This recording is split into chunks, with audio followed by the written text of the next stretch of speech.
So when you're on top, you have all eyes on you. And for Sony, they've been in the spotlight this console generation. Now lately, they've been making some questionable statements that we're going to talk about today. Of course, this doesn't mean I hate Sony or anything, but criticism is due. If you're a big Sony fanboy, you may want to close your eyes or ears, because Sony has been a little wild after E3.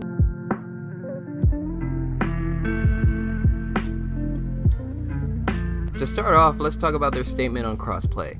So Minecraft is coming to the Nintendo Switch, and with it will be the ability to play with fellow block builders on the Xbox One.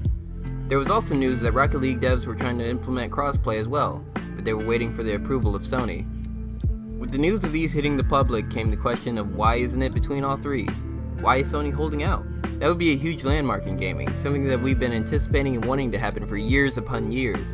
Sony then released a statement as to why they didn't want to implement crossplay between the PlayStation 4 and the other two consoles. "We have a contract with the people who go online with us, that we look after them and they're within the PlayStation curated universe," Ryan said.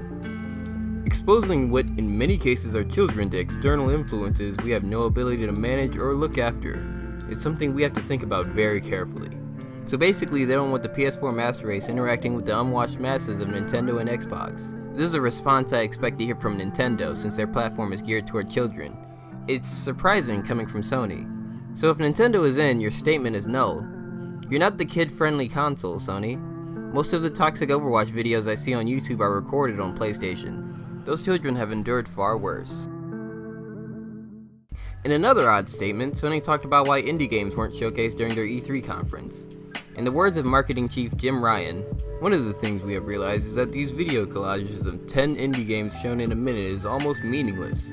Nobody can really learn anything about the games in that sort of time. It is almost viewed as wasted time."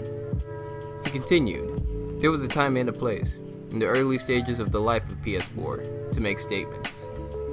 It was more about making a statement that we are serious about indies, and that we are doing this and that with the indies. It is less relevant now. We have VR to talk about now, for example." First of all, indie games are much more relevant than VR games. Go to a friend's house and see how many indie games they've bought recently compared to VR games. This statement is especially ludicrous seeing the huge surge of indie games over the years since the last console generation. Indie games are getting critical acclaim.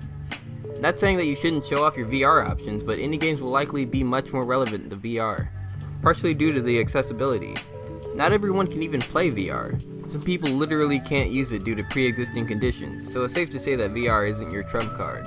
Now for something I think they should make a statement for. These trash games coming onto the PlayStation Store. For some reason it looks like PSN is taking Steam Greenlight's place in terms of garbage indie titles like Life of Black Tiger coming to it. It started earlier this year with Black Tiger, and has continued with games like Skylight Free Range 2, which has actually appeared on Steam Greenlight.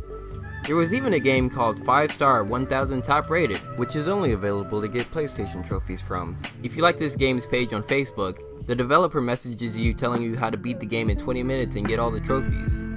Did Sony fire their quality control department or what? I seriously want to know what's going on.